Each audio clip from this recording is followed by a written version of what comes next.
Hello दोस्तों, स्वागत है आप सभी का हमारे चैनल क्रैक द एग्जाम में। आज हम लेकर आए हैं केमिस्ट्री का एक और नया टॉपिक रेडियो एक्टिविटी। चलिए लगाते हैं रेडियो एक्टिविटी के टॉप 50 एमसीक्यू जो हाल फिलहाल के परीक्षाओं के लिए बहुत उपयोगी है।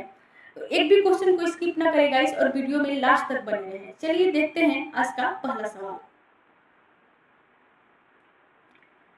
पहला क्वेश्चन है, अस्थिर नाभिक से स्वस्फूर्त विकिरण उत्सर्जन की प्रक्रिया कहलाती है। जी हाँ दोस्तों, अस्थिर नाभिक से स्वतः विकिरण उत्सर्जन की प्रक्रिया क्या कहलाती है? तो इसका राइट आंसर हो जाएगा ऑप्शन नंबर सी, यानी रेडियोधर्मिता कहलाती है, यानी कि रेडियो एक्टिविटी कहलाती है। सी जो है आपका बिल्कुल सही जवाब हो जाएगा। चलते हैं दूसरे क्वेश्चन की ओर। रेडियोधर्मिता का एसआई यूनिट क्या है? जी हाँ दोस्तों, रेडियोधर्मिता की एसआई इकाई क्या है? इसका राइट आंसर हो जाएगा ऑप्शन नंबर बी, बेकरल जो है रेडियोधर्मिता की एसआई यूनिट है। बी जो है आपका बिल्कुल सही जवाब हो जाएगा। चलते हैं तीसरे क्वेश्चन की ओर।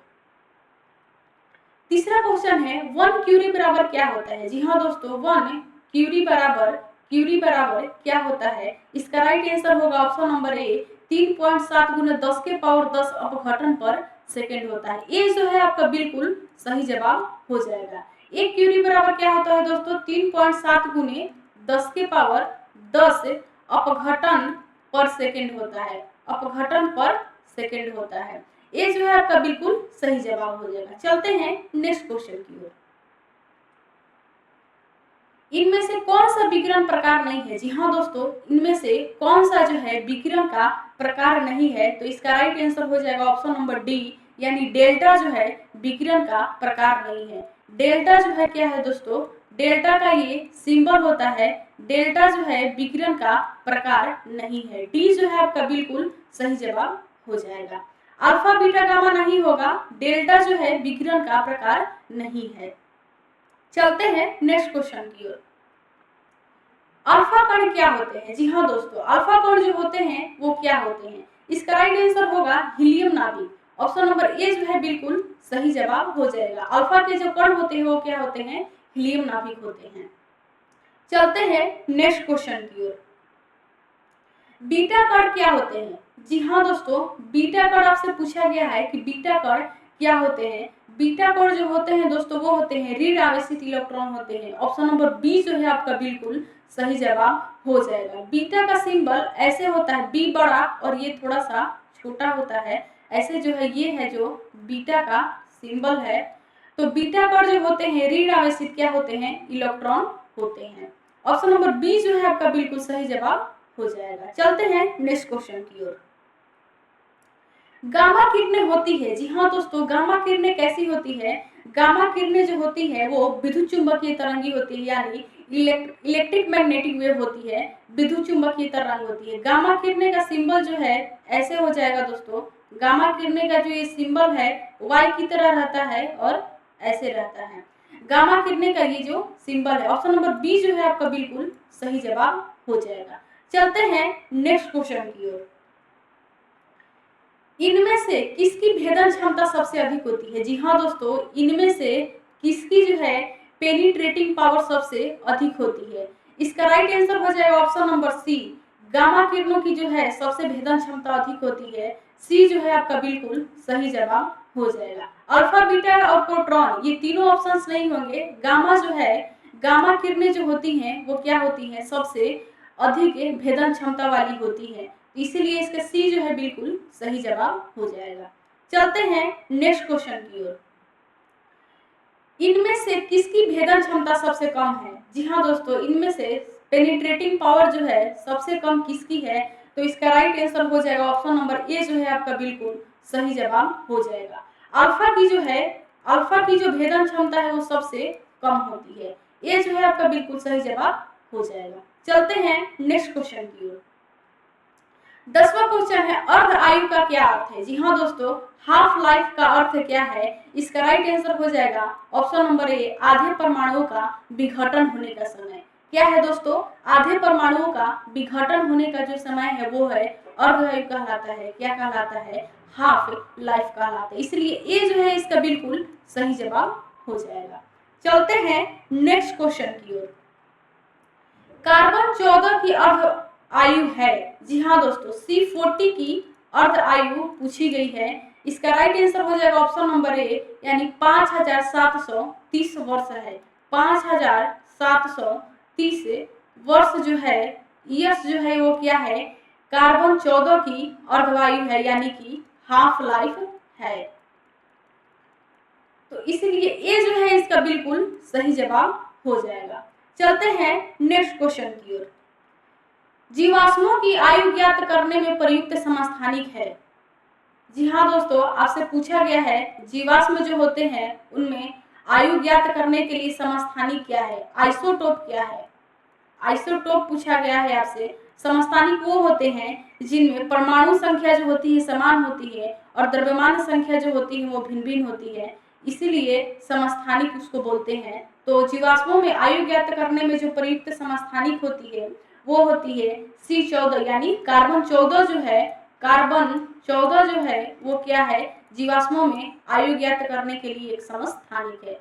ऑप्शन नंबर बी जो है आपका बिल्कुल सही जवाब हो जाएगा। चलते हैं 13 क्वेश्चन की ओर।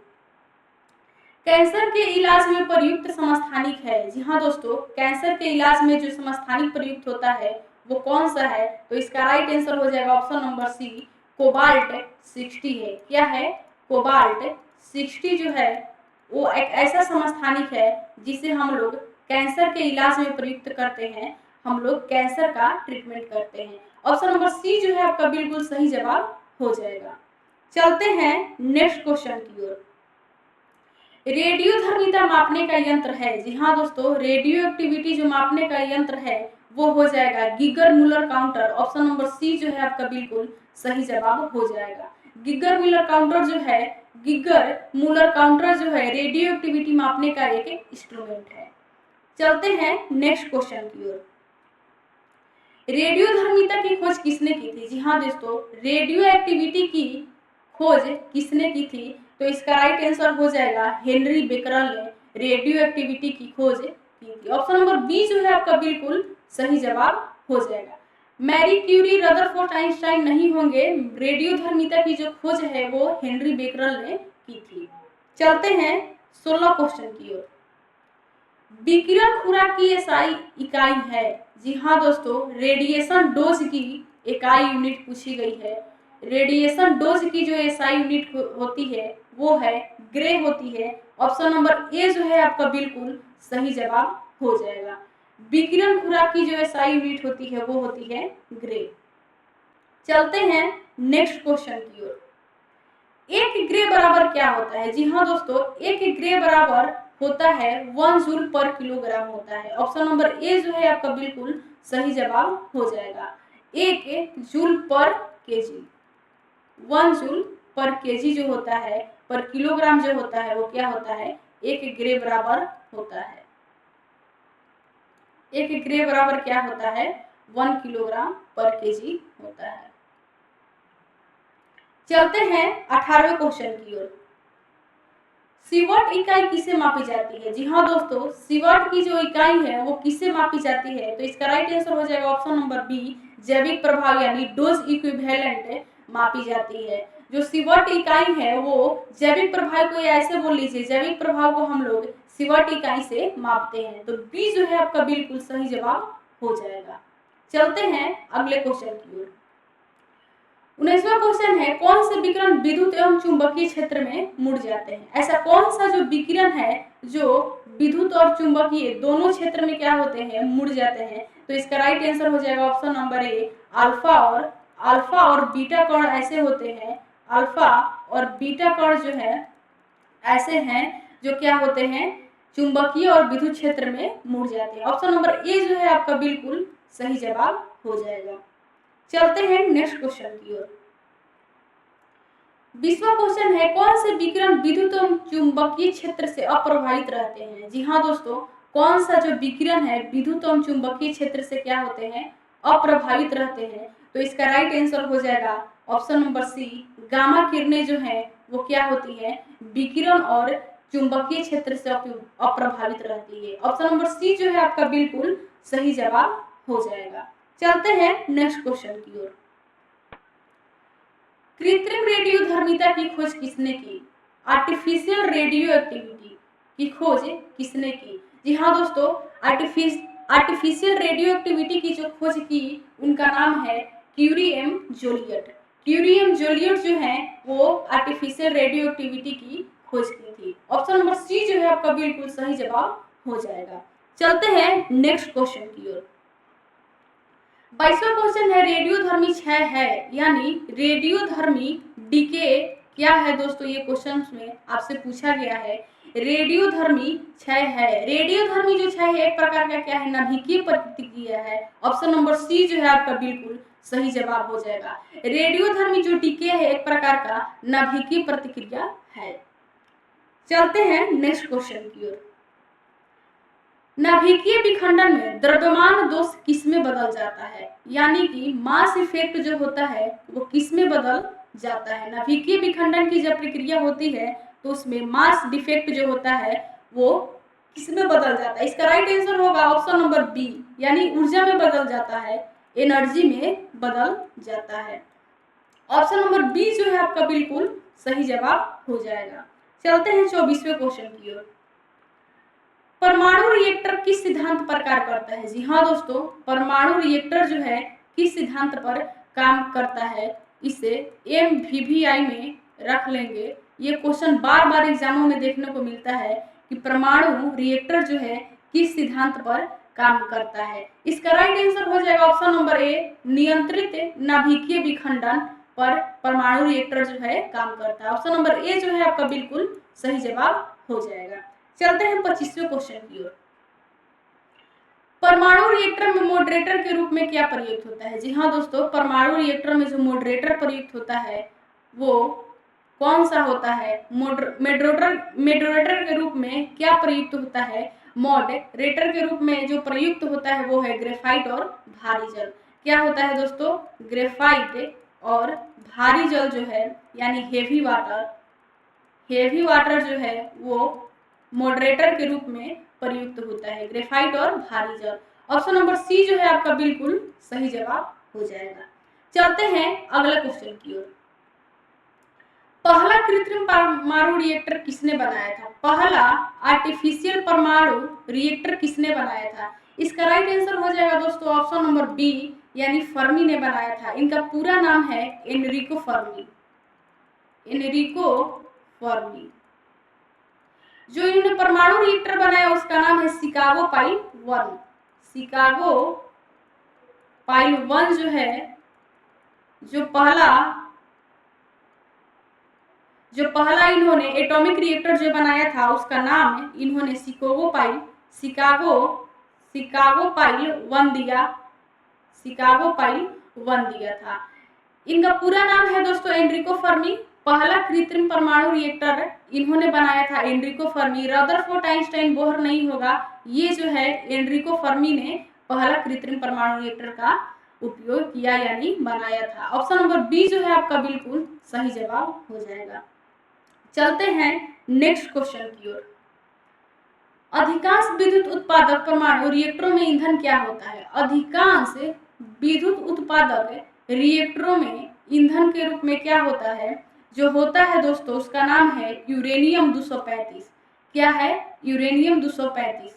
ऑप्शन नंबर बी जो है आपका बिल्कुल सही जवाब हो जाएगा। 235 यूरेनियम का जो है यूरेनियम 235 जो है वो क्या होता है? विद्युत उत्पादक परमाणु रिएक्टरों में ईंधन के रूप में उपयोग होता है। चलते हैं 28वें क्वेश्चन की ओर। नाभिकीय अभिक्रियाओं में द्रव्यमान एवं ऊर्जा का संरक्षण किस नियम से होता है? जी हाँ दोस्तों, जब नाभिकीय अभिक्रिया होती है तो उसमें द्रव्यमान एवं ऊर्जा का संरक्षण जो होता है वो होता है आइंस्टीन का द्रव्यमान ऊर्जा समीकरण। क्या होता है? आइंस्टीन का द्रव्यमान ऊर्जा समीकरण नियम से होता है। आइंस्टीन का द्रव्यमान ऊर्जा संरक्षण का नियम होता है E बराबर mc²। इसे क्या बोलते हैं? आइंस्टीन समीकरण भी बोलते हैं। E बराबर यहाँ क्या है? एनर्जी है, और m बराबर मास है, और c बराबर क्या है? c बराबर है दोस्तों प्रकाश की गति यानी मोशन ऑफ लाइट है। c बराबर क्या है? मोशन ऑफ लाइट है। इसे क्या बोलते हैं? आइंस्टीन समीकरण बोलते हैं। इसे क्या बोलते हैं दोस्तों? आइंस्टीन समीकरण बोलते हैं। E बराबर mc² जो है ये आइंस्टीन का द्रव्यमान ऊर्जा का समीकरण है। तो ऑप्शन नंबर सी जो है आपका बिल्कुल सही जवाब हो जाएगा। चलते हैं नेक्स्ट क्वेश्चन की ओर। धुआं डिटेक्टर में प्रयुक्त समस्थानिक है। धुआं स्मोक डिटेक्टर में कौन सा समस्थानिक यूज होता है? तो इसका राइट आंसर हो जाएगा ऑप्शन नंबर ए एम 241 जो है वो स्मोक डिटेक्टर के रूप में यूज होता है। ऑप्शन नंबर ए जो है आपका बिल्कुल सही जवाब हो जाएगा। एम का जो पूरा नाम है दोस्तों वो है अमेरिसियम। अमेरिसियम जो है वो इसका सिंबल है एम और एटॉमिक नंबर है इसका 95। एटॉमिक नंबर क्या है दोस्तों इसका 95 है। अमेरिसियम जो है वो क्या है, अमेरिसियम का 241 समस्थानिक जो है वो क्या होता है, स्मोक डिटेक्टर के रूप में उपयोग होता है और इसका एटॉमिक नंबर 95 है। ऑप्शन नंबर ए जो है आपका बिल्कुल सही जवाब हो जाएगा। चलते हैं तीसरे क्वेश्चन की ओर। थायराइड रोग के उपचार में प्रयुक्त समस्थानिक है। थायराइड रोग के उपचार में जो समस्थानिक यूज करते हैं वो कौन सा है दोस्तों? तो इसका राइट आंसर हो जाएगा आयोडीन 131। आयोडीन 131 जो है वो थायराइड रोग के उपचार में प्रयुक्त समस्थानिक है। आयोडीन का एटॉमिक नंबर हो जाएगा 53। एटॉमिक नंबर जो है इसका एटॉमिक नंबर 53 हो जाएगा। आयोडीन का जो सिंबल है वो है आई। आयोडीन का सिंबल क्या है दोस्तों? आई है। तो थायराइड रोग के उपचार में जो प्रयुक्त समस्थानिक है वो क्या है? आयोडीन 131 है। ऑप्शन नंबर ए जो है आपका बिल्कुल सही जवाब हो जाएगा। चलते हैं नेक्स्ट क्वेश्चन की ओर। किस विकिरण की आयनीकरण शक्ति सबसे अधिक होती है? जी हाँ दोस्तों, किस विकिरण की आयनाइजेशन पावर सबसे अधिक होती है? तो इसका राइट आंसर हो जाएगा अल्फा कण की जो होती है आयनाइजेशन पावर यानी आयनीकरण शक्ति जो होती है वो क्या होती है? सबसे अधिक होती है। अल्फा कण जो होते हैं उसकी आयनीकरण शक्ति जो होती है सबसे अधिक होती है। इसका ये जो है बिल्कुल सही जवाब हो जाएगा। चलते हैं 32 क्वेश्चन की ओर। कौन सा विकिरण प्रकाश की गति से चलता है? जी हाँ दोस्तों, इनमें से ऐसा कौन सा जो विकिरण है जो प्रकाश की गति से चलता है? इसका राइट आंसर होगा ऑप्शन नंबर सी यानी गामा किरण जो है। गामा किरण जो है वो क्या होता है? प्रकाश की गति से चलता है। जितनी प्रकाश की गति होती है उतनी ही गामा किरण की भी गति होती है। ऑप्शन नंबर सी जो है आपका बिल्कुल सही जवाब हो जाएगा। चलते हैं 33 क्वेश्चन की ओर। किसी रेडियोधर्मी पदार्थ के 3/4 भाग के विघटित होने का समय कितना होगा? दोस्तों आपसे ये जो क्वेश्चन पूछा गया है वो अर्धवायु से रिलेटेड क्वेश्चंस है। किसी रेडियोधर्मी पदार्थ के 3/4 भाग के विघटित होने का जो टाइम पीरियड आपसे पूछा गया है कितना होगा, समय कितना होगा? तो इसका राइट आंसर हो जाएगा ऑप्शन नंबर बी यानी 2 हाफ लाइफ होगा। इसका राइट आंसर क्या है दोस्तों? 2 अर्धवायु होगा। ऑप्शन नंबर बी जो है आपका बिल्कुल सही जवाब हो जाएगा। चलते हैं 34वें क्वेश्चन की ओर। रेडियम का अर्ध आयु लगभग कितना है? जी हाँ दोस्तों, आपसे ये हाफ लाइफ पूछा गया है। इसका रेडियम का हाफ लाइफ लगभग कितनी है? रेडियम का संकेत होता है Ra और रेडियम की अर्ध आयु लगभग होती है 1600 वर्ष। ऑप्शन नंबर ए जो है आपका बिल्कुल सही उत्तर हो जाएगा। 1600 ईयर्स जो होता है यानी ऑप्शन नंबर ए जो है बिल्कुल सही जवाब हो जाएगा। 1600 ईयर्स जो होता है क्या होता है दोस्तों? रेडियम की लगभग अर्धायु इतनी होती है। चलते हैं 35 क्वेश्चन की ओर। रेडियोधर्मी क्षय किस नियम का पालन करता है? जी हाँ दोस्तों, रेडियोधर्मी डीके जो है वो किस नियम का पालन करता है? तो इसका राइट आंसर हो जाएगा ऑप्शन नंबर सी घातांकीय नियम का पालन करता है यानी एक्सपोनेंशियल लॉ का पालन करता है। सी जो है आपका बिल्कुल सही जवाब हो जाएगा। चलते हैं 36 क्वेश्चन की ओर।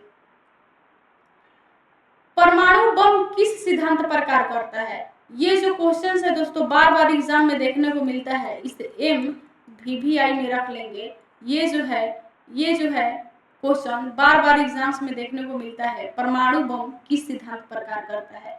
इसका राइट आंसर हो जाएगा दोस्तों ऑप्शन नंबर डी नाभिकीय विखंडन और श्रृंखला प्रतिक्रिया पर जो है काम करता है। डी जो है बिल्कुल सही जवाब हो जाएगा। चलते हैं 37 क्वेश्चन की ओर।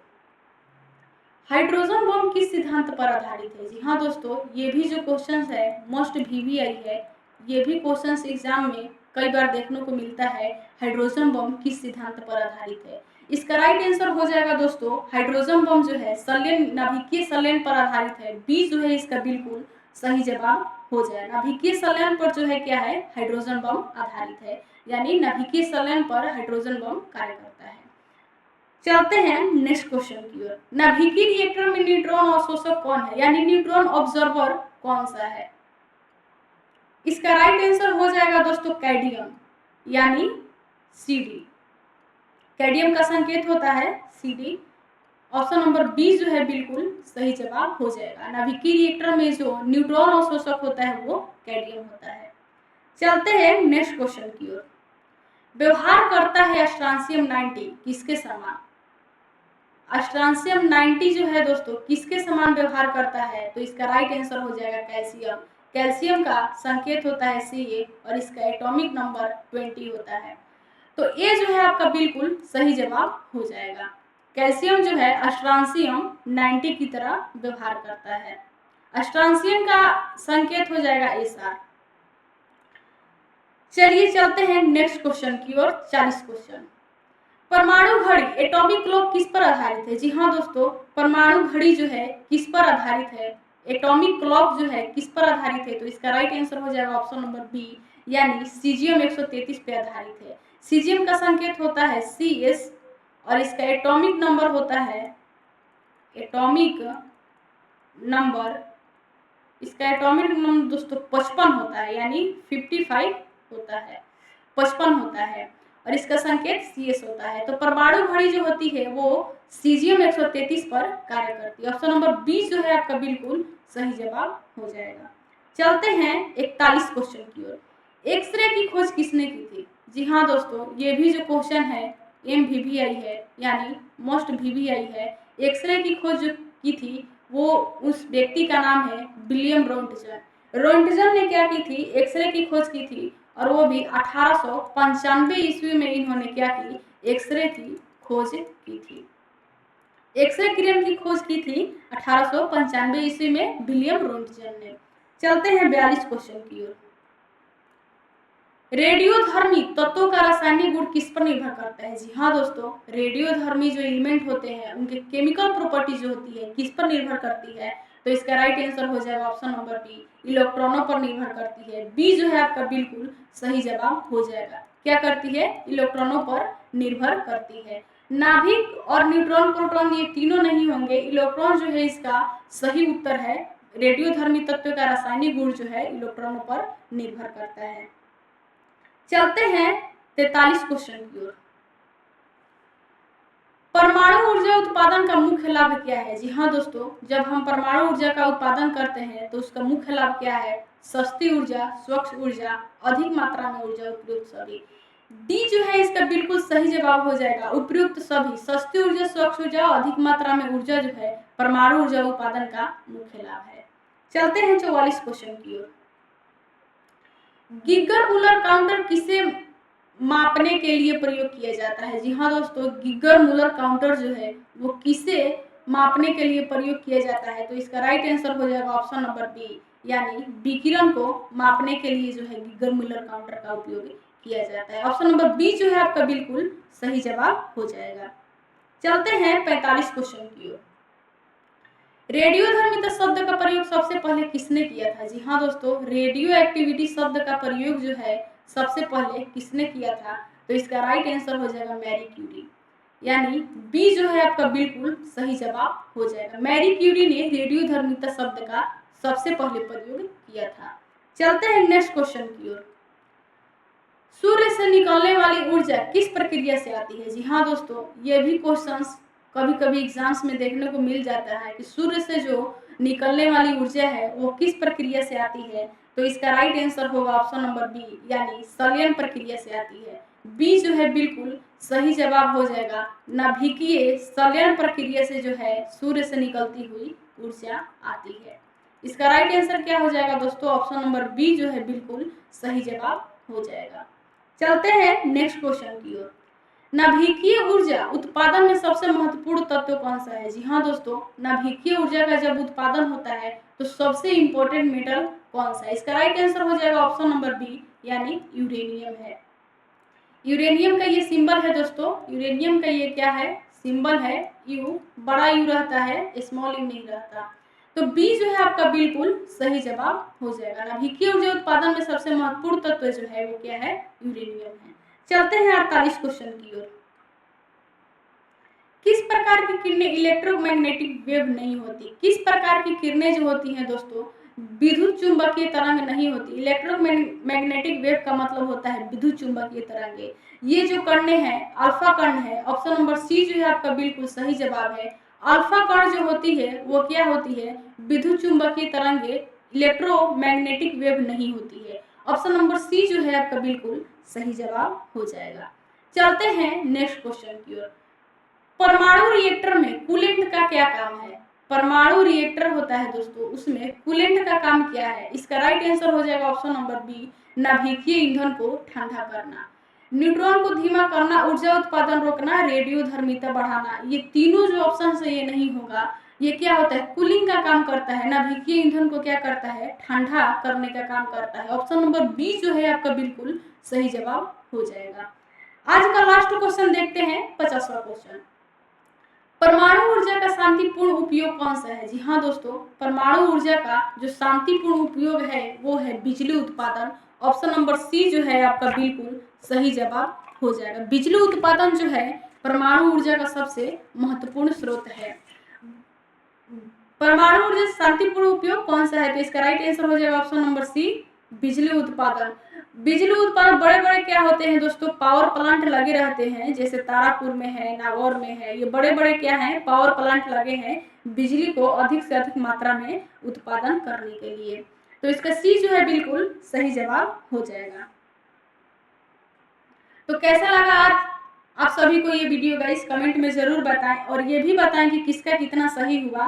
और आज का क्वेश्चन ऑफ द डे है, question of the day,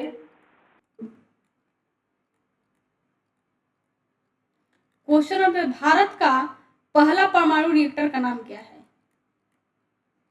Bharat का पहला परमाणु रिएक्टर का नाम क्या है? सारे लोग इसका आंसर जो है कमेंट बॉक्स में करेंगे। सारे लोग इसका आंसर कमेंट बॉक्स में करके जाएंगे और ये भी बताएंगे कि किसका कितना सही हुआ। ऐसे ही हम हर रोज वीडियो लाते रहेंगे गाइस। यहाँ केमिस्ट्री के सारे टॉपिक कवर अप किए जाएंगे, तो कमेंट में जरूर बताएं इस क्वेश्चन का आंसर भी, और ये भी बताएं कि किसका कितना सही हुआ। चलिए गाइस, कल फिर मिलते हैं एक नई वीडियो के साथ, एक नई तैयारी के साथ, एक नई सफलता के साथ। तब तक आगे बढ़ते रहिए और पढ़ते रहिए।